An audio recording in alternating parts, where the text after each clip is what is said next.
Hoy estamos en un espacio más íntimo, mi habitación, porque este video es un poco más personal, un poco distinto a los anteriores.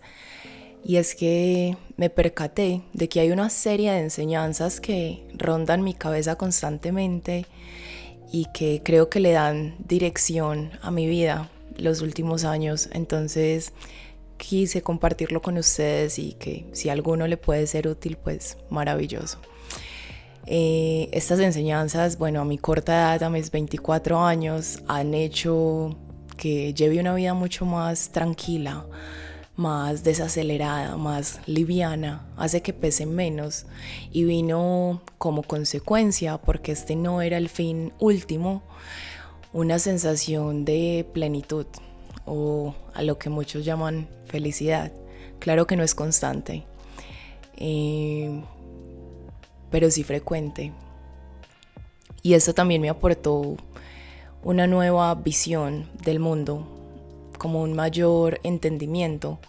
Me permitió construir mis propios principios y base de valores, los cuales me facilitan mucho tomar decisiones importantes para mi vida y lo más importante, que yo me sienta segura con esas decisiones que tomo, sin sentir que necesito la aprobación de alguien más o que tal vez me he equivocado, ¿sabes? Como tener esa confianza de que puedo asumir la responsabilidad de esas decisiones. Y por otro lado, me ha brindado más empatía, mayor comprensión y conexión con el dolor de las otras personas. Así que mi nombre es Andrea Madrid y estas son 2 lecciones que me cambiaron la vida. La lección número 1 es: el dolor es inherente a la existencia humana. Y esto es algo que, si bien aceptarlo no hará que el dolor desaparezca, sí hace que dejemos de sufrir. Porque generalmente sufrimos cuando queremos cambiar las emociones, cuando rechazamos el lugar en el que estamos. Y es el anhelo de estar en una situación distinta lo que hace que nos frustremos, porque la realidad no coincide con mi deseo. En estos días estaba leyendo un libro que se llama La Sociedad Paliativa, de Byung-Chul Han, y te pone a pensar bastante en este tema. Él habla sobre que vivimos en una sociedad que quiere un placer perpetuo, un estado de felicidad ininterrumpido y constante, lo cual es paradójico porque un estado así solamente nos puede conducir a estar anestesiados, a no sentir, porque por más estimulante que muchas cosas puedan resultar en principio, eventualmente se vuelven costumbre. Nosotros nos acostumbramos rápidamente a todo. Entonces, con la ausencia de dolor, esto sería simplemente como una anestesia, ya ni siquiera sería disfrute. Y él plantea en el texto que es a través del dolor, este contraste con el dolor, lo que nos hace percibir esos momentos felices, tan felices, que sean tan disfrutables. Es porque podemos compararlo con otras situaciones en las que no hemos estado demasiado bien. Y él también plantea que el dolor actúa a modo de catarsis. Por ejemplo, recuerda esa vez que tuviste que superar una tusa, un desamor, algo que no fue voluntario, pero aún así tuviste que someterte a ello, o adaptarte a un trabajo nuevo que es supremamente incómodo, pero una vez logras soportar esa incomodidad y ese dolor, finalmente obtienes una recompensa mucho más gratificante, mucho más grande. Entonces, aceptar que la vida está impregnada de esos 2 contrastes me permitió no sufrir. O sea, es decir, no es que adore los momentos de dolor, pero sí se transitan con mucha más calma y sabes que al otro lado de ese dolor pues también habrá algo muy satisfactorio. Entonces, nada, el dolor, perdón, es inherente a la existencia humana. La lección número 2 es: tus pensamientos son solo sugerencias y no verdades absolutas. Entender esto fue profundamente liberador y me llenó de mucha confianza también, porque generalmente asumimos nuestros pensamientos como una realidad casi que tangible, como que se siente tan real que es casi imposible que los cuestionemos. Y comprender que en realidad son más frágiles de lo que parecen y que estos no constituyen la realidad objetiva, sino que son simplemente la manera en cómo yo interpreto esa realidad. Es que ponte a pensar, está mediada por tu historia de vida, por un montón de sesgos cognitivos que hemos construido a lo largo de esta, por todas las experiencias a las que te has enfrentado, cómo has asumido estas situaciones. Todo esto distorsiona un poco la realidad objetiva. Así que imagínate cuán diferente puede ser esa realidad para cada persona. Y entender que en realidad mis pensamientos son solo hipótesis y que pueden someterse a prueba y que asimismo pueden lanzarse otras hipótesis, te das cuenta que son bastante frágiles. Por ejemplo, imagina ese momento en el que, no sé, estabas en una reunión o algún evento social y te sentiste súper observada, o digamos que entraste a la habitación y todos voltearon a mirarte. Tú ya venías insegura pensando en que tal vez no te gusta mucho tu atuendo, o te empezaste a comparar una vez viste cómo los otros iban vestidos y sentiste que todos te miraban por eso, por tu atuendo. Cuando en realidad en esa situación pudiste haber pensado: y si tal vez todos voltearon a mirar, porque lo más normal es que pues todos volteemos a mirar cuando alguien ingresa a la habitación, o si tal vez les encanta mi peinado, o si luzco hermosa. A lo que voy es, todas estas hipótesis también podrían estar erradas, pero como puedes ver, hay un mundo de posibilidades para darle una explicación a una misma situación. Entonces, no aferrarnos a nuestros pensamientos como si fueran verdades absolutas, y sobre todo no actuar en consecuencia, porque es que generalmente eso es lo que hacemos. Nos basamos en un montón de suposiciones y luego actuamos como si esa fuera una verdad. Algo que me ayuda es más bien parar un poquito, analizar más a detalle cada situación y no sobregeneralizar mis experiencias anteriores, porque definitivamente tus pensamientos no son la realidad objetiva, son simplemente cómo tú interpretas esa realidad. La lección número 3 es: no es un gran cambio lo que te conduce a un gran resultado.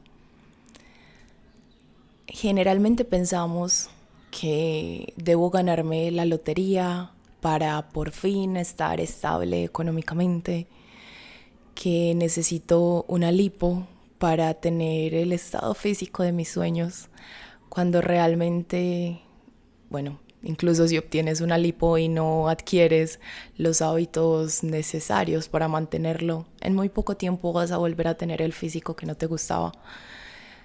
Si te comes una hamburguesa hoy, probablemente mañana no sufras del colesterol ni te vaya a dar un infarto. Pero si lo haces todos los días, en unos años probablemente esto sí suceda. A lo que voy es que subestimamos el poder que tienen los hábitos. Pensamos que tenemos que dar un giro de 180 grados a nuestra vida para obtener esos cambios que necesitamos, cuando en realidad serían solamente pequeños ajustes a las cosas que hacemos todos los días. Racklin es un psicólogo estadounidense que planteó una teoría del autocontrol que me gusta mucho. Acá les voy a dejar el libro. Me gusta mucho porque da una explicación más ambiental. Es decir, se sale de esta comprensión del autocontrol como si fuera algo que posee el individuo, una capacidad de resistirnos a la tentación. Y él lo describe más bien como no es una serie de decisiones aisladas, sino más bien el compromiso a largo plazo con un patrón de comportamientos para determinado fin. Por ejemplo, en este libro él pone el ejemplo de una persona alcohólica. Él dice, el alcohólico no elige ser alcohólico, él elige tomarse una copa una vez y otra vez y otra vez, lo cual desemboca en un alcoholismo. Y exactamente lo mismo sucede con nuestros hábitos. Es que si estás en algún punto en el que alguna área de tu vida no te gusta como está, probablemente es producto de una serie de hábitos que has mantenido para llegar hasta ahí. Sea el deterioro de tus relaciones sociales, sea que no estás en el nivel intelectual que te gustaría, sea que no te gusta tu estado físico, lo que sea. Muchas cosas, no todas, pero muchas cosas dependen de ello. Entonces, entender esto me permitió organizar de manera mucho más sencilla, de hecho, mi vida. Solo que toma tiempo. Y en este momento estamos en una época inmediatista. Nos cuesta comprometernos con proyectos a largo plazo y lo queremos todo rápido, todo ya. Que no duela, que no cueste demasiado y que no se demore tanto. Qué pereza esperar. Pero así funciona, así funciona la vida. Si queremos estabilidad financiera, probablemente sea mucho más provechoso ahorrar pequeños porcentajes, pero consistentes, todos los meses, sin falta. Y en el largo plazo, eso se va a ver reflejado, ahorrando e invirtiendo. Lo mismo el estado físico. Es simplemente una serie de decisiones. En lugar de todos los días a las 6 de la tarde, por ejemplo, después de trabajar, echarte en el sofá a ver redes sociales, podrías utilizar ese mismo tiempo todos los días, así sea 20 minutos, para ejercitarte, para moverte un poco. O, bueno, creo que ya se entiende el punto. Son pequeñas acciones en el día a día lo que te conducen a un gran resultado. La lección número 4 es: no hay respuestas correctas o equivocadas, simplemente distintas decisiones que nos conducen por caminitos opuestos. Generalmente cuando estamos paralizados, cuando tenemos mucho miedo de tomar una decisión importante, qué carrera estudiar, a qué nos vamos a dedicar, y pensamos en que queremos hacer o tomar la decisión correcta, ese correcto está más bien basado en qué van a pensar mis papás, qué van a pensar mis amigos, es que los voy a decepcionar. Todo esto es normal. Todo esto es normal y es una construcción social, por supuesto, y es una serie de normas morales que son importantes, ojo, son importantes para vivir en sociedad, en comunidad, para no transgredir la integridad de las otras personas, por supuesto. Pero a veces las adherimos como parte de nuestra identidad y se vuelven un poco inflexibles, tan rígidas como si no pudiéramos salirnos de ese molde. Y entender que no son correctas ni equivocadas, solo decisiones, te da la libertad de construir tu propio pilar de principios y valores con los que tú quieres vivir, los que van a regir tus decisiones. Y de hecho esto te da mucha más confianza porque sabes que vas en la dirección correcta para ti. Y lo otro es que no todas las decisiones son irreversibles. A veces pensamos que si elegimos una carrera, entonces yo nunca puedo cambiar de opinión. Por ejemplo, yo cuando era más pequeña solía decir que yo nunca iba a ser mamá. Yo no quería tener hijos. Incluso hasta mis 20 y algo, que ya podía operarme, lo estaba considerando. En algún punto empecé a sentir que aún no estoy segura, pero que tal vez sí quería. Y no sé, se sentía muy incómodo porque era como, pero yo toda la vida he dicho que yo no quiero hijos, ¿cómo voy a salir ahora con que ya sí quiero? ¿Qué va a pensar la gente? Si yo todo este tiempo dije, pero te das cuenta que es tan frágil esa creencia, que realmente a nadie le importa tampoco si cambias de opinión, que no pasa absolutamente nada y que si te equivocas, pues vuelves a empezar con algunas cosas, algunas sí son permanentes. La cuestión es esto, es que entender que solamente hay que elegir y que esto supone una gran responsabilidad porque elegir algo es decirle que no a un montón de otras cosas, pero aún así es mucho más fácil cuando pensamos en que son solo decisiones y que está bien si eliges algo que tiene sentido para ti y que no es necesario que las demás personas lo aprueben, porque es que solamente tú conoces tu historia al detalle y por qué esas decisiones tienen sentido para ti, porque eso le dan un sentido a tu vida y no es necesario que todas las personas lo comprendan, siempre y cuando no estemos afectando la integridad de otras personas, por supuesto. La lección número 5 es que nadie piensa tanto en ti como tú lo haces. En estos días vi una frase, no pude rastrear bien quién la dijo y la frase original era en inglés, pero decía como la vergüenza es la ilusión de una audiencia en tu mente. Y esto tiene mucho sentido. Y va un poco ligado al punto anterior que les decía sobre los sesgos cognitivos, que tendemos a pensar que todo el mundo nos está observando y la realidad es que no somos los protagonistas del mundo. Eres el protagonista de tu vida y así cada persona. Y esto para algunos podrá sonar deprimente si consideras que el reconocimiento y la atención social pues son algo muy importante en tu vida. Pero para mí fue algo más bien liberador, porque te quitas estos ojos imaginarios de encima y de repente puedes hacer lo que quieras, nadie se va a dar cuenta. Todos están tan ocupados en sus propias inseguridades que mientras tú piensas que ellos te están reparando, ellos piensan que tú estás haciendo lo mismo con ellos. Y entenderlo te hace ser auténtico, te hace sentir que puedes ser tú mismo sin pensar en qué dirán.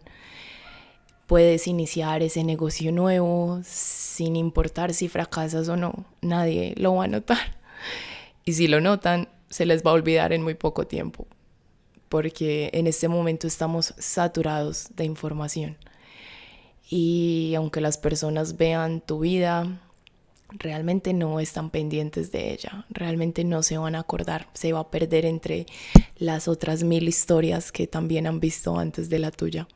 Entonces, nadie piensa tanto en ti y eso te hace libre de hacer lo que quieras. La número 6 es, tenemos influencia sobre el mundo. No solamente nos pasan cosas, sino que también hacemos que pasen cosas. Nuestra interacción con nuestro entorno es bidireccional constantemente. Hay una teoría que se llama profecía autocumplida y es que cuando tenemos una creencia, actuamos conforme a esa creencia y terminamos haciendo que se haga realidad. Por ejemplo, en un aula de clases, cuando un profesor considera que un alumno tiene mucho potencial, que es muy bueno, por ejemplo, en matemáticas, probablemente dedique más tiempo en ese estudiante, le explique con más paciencia o le delegue ejercicios un poco más difíciles porque confía y refuerza constantemente ese potencial, lo que termina confirmando esa creencia de que ese niño es bueno, porque pues sencillamente hizo que todas las condiciones fueran perfectas para que eso sucediera. Y lo mismo sucede al revés. Si este profesor pensara que un estudiante es muy malo en algo, probablemente con esa misma disposición le va a enseñar, lo que va a repercutir en que efectivamente el estudiante no sea muy bueno en matemáticas. Y esta ley se aplica a todo en la vida. Por ejemplo, con el autoestima. Muchas veces pensamos que la dirección de la autoestima es yo tengo confianza porque soy muy buena en algo, pero esto se puede invertir. Esto me lo enseñó mucho el deporte. Desde que era muy pequeña practiqué porrismo, cheerleading, y un componente de él es la gimnasia. Y a mí me atemorizaba profundamente la gimnasia porque, a ver, es un deporte de alto riesgo, puedes lesionarte. Y recuerdo que cuando yo tenía la creencia, a pesar de que físicamente ya estuviera preparada para ejecutar determinado elemento, si yo tenía este miedo profundo de que no era capaz, acababa por hacerlo mal. Y una vez desbloqueabas esa habilidad, una vez, no sé, cambiabas algo, tomabas mayor conciencia de tu cuerpo, te atrevías a pesar de que estuvieras temblando del susto y lo hacía, ahí mi confianza crecía, porque si ya lo había hecho una vez, eso significaba que sí era capaz. Y una vez esa creencia se transformaba, nunca más me volvía a caer con el mismo elemento. Y esto yo podía observarlo en todas las personas, en todos los deportistas, y algunos tenían como este conflicto menor que otros y pues, por ende avanzaban mucho más rápido. Igual con el autoestima. Si hay algo que no te gusta y puedes cambiarlo, por ejemplo, no te gusta cómo te expresas o sientes que te hace falta tener más habilidades sociales o te gustaría cambiar tu estado físico o no te gusta cómo te vistes, muchas de estas cosas son cosas que se pueden cambiar y una vez las modificamos, empezamos a obtener un resultado distinto del entorno, sea validación por parte de las personas, sea que sencillamente tú te sientes con más confianza porque te ves diferente, porque sientes que te expresas diferente, porque te relaciones diferente. Y todo esto viene con la práctica, con entrenamiento, con la repetición, que va a ser muy incómoda, pero eventualmente te van a ir llenando de esta confianza y asimismo tu autoestima crece y como tu autoestima crece, ahora tienes más confianza para seguir haciendo otras cosas y así sucesivamente. Es como un ciclo que se retroalimenta. Entonces lo que hacemos importa y no solamente nos suceden cosas, sino que nosotros también tenemos influencia sobre el mundo. La lección número 7 es: no siempre lo que hace la mayoría es lo mejor. Ya Séneca lo decía en su escrito sobre la felicidad, que seguir a la multitud no siempre nos conduce al mejor camino. A veces incluso nos lleva a equivocarnos. Y yo misma lo viví. Recuerdo que antes, y es normal cuando estamos jóvenes en este proceso de construcción de nuestra identidad, sentirnos muy inseguros con las decisiones que tomamos y sencillamente parece más liberador, más obvio, pues seguir los mandatos que nos impone la sociedad o nuestras familias, porque es lo único que conocemos hasta ese momento. Y recuerdo que yo solía pedirle consejos a los adultos porque ellos sabían lo que hacían. Entonces seguía estos consejos como ley de Dios y eventualmente al cabo de unos años estaba en un punto en el que no me gustaba. Obviamente no podía culpar a nadie, eran producto de mis propias decisiones, pero entonces ahí dejé de confiar en el juicio o en el criterio que tenían los adultos porque me daba cuenta que ni siquiera ellos sabían qué estaban haciendo con sus vidas. Y esto me llevó a tener que construir mi propio camino de discernir qué quiero y qué es mejor para mí, qué es más conveniente. Esto junto con la creencia anterior de que no hay respuestas correctas o equivocadas me permitió ser más libre en ese sentido y simplemente tomar decisiones que obedecieran a mis principios y a mis objetivos y así liberarme de esta presión de que es que necesito que alguien me está diciendo qué hacer porque yo no puedo por mí misma. Entonces, no siempre seguir a la mayoría o no porque todos lo hagan significa que esté bien. La lección número 8 es: el tiempo va a pasar de todas formas, actúes o no. Y ¿cuántas veces no te has dicho, ay, es que es demasiado tarde, es que ya está todo saturado, es que ya todo está inventado? Y así nos sumimos en la inacción. Y así pasan meses, pasan años, y luego estamos en un profundo vacío e insatisfacción con nuestra propia vida porque no hemos hecho lo que queríamos hacer. Y a mí me pasó con este canal de YouTube, de hecho. Hace mucho quería iniciar un proyecto similar y pensaba, es que todavía no tengo los equipos, es que ya está saturado, es que cuántos creadores de contenido hay. Y recuerdo que alguna vez pensé como, a ver, yo cuando tenía 17 años o cuando estaba en el colegio, yo no me preocupaba por eso. Estás joven, no estás pensando en que, ay, ya es demasiado tarde, ¿verdad? Entonces yo ahora pensaba, ¿y qué hay con los jóvenes de este momento? Yo también soy joven, pero me refiero a los que todavía están estudiando en el colegio, por ejemplo. Si es tarde para mí, significaría que es tarde para ellos también. ¿Qué tal ese niño que también quiere ser youtuber? Entonces, ¿por qué sería tarde para mí y no para él? No sé si me hago entender. Pero pensarlo así me hizo caer en la cuenta de lo absurdo que era pensar que ya era demasiado tarde. Y pensar en que si yo mantenía mis acciones hasta ese entonces por unos 2 años más, esto no me iba a gustar. No me iba a gustar hacia dónde me conducía. En cambio, me imaginé el otro panorama si yo tomaba acción ya y si mantenía estos hábitos en el tiempo, hacia dónde me conducían. Y me gustaba mucho más. Entonces, el tiempo va a pasar de todas formas. Te vayas con él o no, va a pasar. La lección número 9, cambia y los resultados cambian. No todo se puede cambiar, obviamente, pero muchas cosas sí. Y a veces por miedo a que no nos guste, a que sea incómodo, no exploramos nada más y preferimos quedarnos con lo que yo ya sé que me gusta, a pesar de que me gustaría descubrir cosas nuevas que probablemente también me gustan, pero eso implica asumir ese riesgo. Por ejemplo, la incomodidad que da empezar a salir solo a planes que generalmente haces con personas.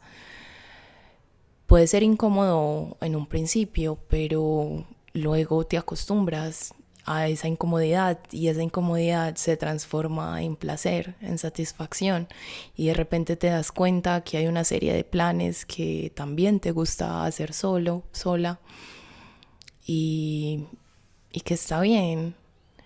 O ir a un restaurante y en lugar de siempre ordenar lo mismo, arriesgarte a probar algo distinto, y puede que no te guste, pero puede que sí. Es una lotería, pero si no nos arriesgamos a que no nos guste, a que nos incomode, tampoco podríamos descubrir lo que sí nos gusta, lo que no nos va a incomodar. Y así con todo. Para mí, cambio se ha convertido en un aliado. Si algo no está funcionando, cambio la manera en la que reacciono ante determinadas situaciones y solía hacerlo siempre igual. Y de repente obtengo un resultado distinto y me gusta mucho más. Así que pues ahora he aprendido una nueva forma de hacerle frente a las mismas situaciones. No me gustaba cómo me vestía, hago un cambio y me arriesgo probando con otra cosa y de repente me doy cuenta que hay un estilo nuevo que me gusta. Así desde con las cosas más banales hasta las decisiones más importantes en tu vida, el cambio puede significar un aliado. La lección número 10 es que no hay atajos para el éxito, sea lo que signifique éxito para ti. Generalmente las cosas que valen la pena toman tiempo, requieren de mucha paciencia y a veces solamente nos obsesionamos con la meta que empezamos a pasar por alto todo lo que está sucediendo en el camino. Irónicamente, lo que nos genera esta sensación de felicidad es el anhelo. La motivación viene de la anticipación de yo obtener ese objetivo, no de conseguirlo. Cuando lo consigues, sí, probablemente vas a tener un estado de felicidad o alegría intensa momentáneo, pero te vas a acostumbrar. Y nuevamente vas a tener que pensar en por qué quiero trabajar o fijarte algún otro objetivo o alguna otra cosa que le empiece a dar sentido a tus días. Hace un tiempo decidí comprometerme con este canal y terminar mis estudios en psicología. Eran metas a largo plazo. Eran metas que para ese entonces, cuando tomé la decisión, eran cuestión de 3 años. Y podía notar cómo me estaba desesperando, cómo quería acelerar todo y obtener los resultados ya. Y un día, en esos golpes de realidad que te dan en la madrugada, pensé como, ¿eres consciente de que son 3 años? De que podemos pasar así estos 3 años estresados y pensando en que por qué no se acerca el objetivo, o podemos ir disfrutando del camino, porque empecé a percatarme de que había un montón de cosas maravillosas sucediendo a mi alrededor en ese momento. Estaba haciendo nuevas amistades con las que conectaba genuinamente en la universidad. Estaba conectando con personas, profesores, personas que admiraba y que me estaban aportando mucho en mi desarrollo, en mi proceso de formación profesional. Y poder ver todo esto o ver las habilidades que estar grabando videos en YouTube y escribiendo guiones me estaban dando era mucho más valioso. Eran pequeñas metas, pequeñas conquistas que, si bien no me las había fijado en un principio, eran muy valiosas. Y pensar en que, imaginarme alcanzando la meta, claro que me emocionaba, claro que me harían sentir supremamente orgullosa, pero era el camino lo que me hacía sentir tan viva, era todo esto lo que me hacía sentir que estaba valiendo la pena. Entonces, no hay atajos para el éxito. Y generalmente lo que creemos que se puede conseguir rápido no es tan gratificante. Generalmente lo que vale la pena toma tiempo. La lección número 11 es: el fin es el camino y no el resultado. Realmente me anticipé a este punto, no recordaba que lo había puesto y fue básicamente lo que expuse al final del anterior. Y es que la motivación viene de la anticipación de obtener ese objetivo.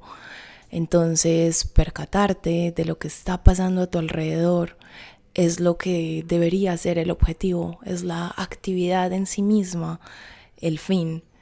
Y el placer y lo que viene con ello es más bien la consecuencia o alcanzar ese objetivo. Es mucho más liberador y placentero perseguir objetivos de este modo, ya que te permite transitarlo y disfrutando. Y por último, la lección número 12 es: haz menos y lograrás más.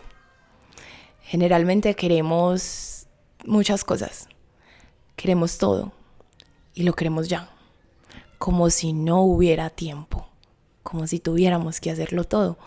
Y lo único que hacemos es dividir nuestra atención y nuestra energía en pequeños porcentajes que le vamos dedicando a múltiples actividades.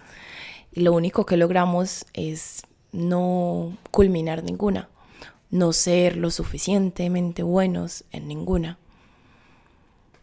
En mi caso, me sirvió pensar en que, primero, imaginar mi vida como una línea de tiempo, literalmente. Si quieres, puedes dibujarlo en cuadritos o lo que sea, cuántas semanas de tu vida llevas viviendo, y suponiendo que vas a vivir 80 años, por ejemplo, ¿cuánto tiempo te queda? Verlo te hace pensar en que 3 años de ese tramo realmente no es mucho tiempo. Y también te permite planificar y visualizar con mucha más claridad cómo quieres aprovechar ese tiempo. Así que decidí comprometerme con 3 cosas.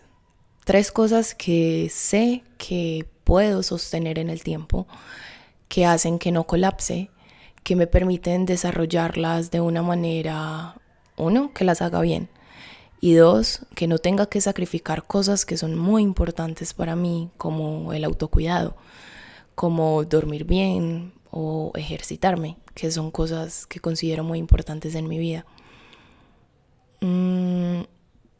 Y asimismo te es mucho más fácil identificar cuando estás tomando decisiones que no obedecen a esos objetivos, porque una vez lo has fijado, se va este conflicto interno de, ay, es que es muy seductor, no sé, alguna propuesta que te estén haciendo, un viaje repentino, algún gasto que sabes que no deberías hacer porque tienes otro objetivo mayor. Es mucho más fácil comprometerse así, porque ya lo has fijado.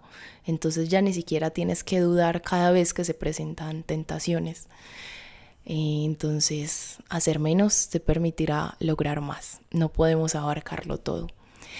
Y a lo largo de este video he visto que recalco la idea de que todo lo que vale la pena toma tiempo, y es cierto.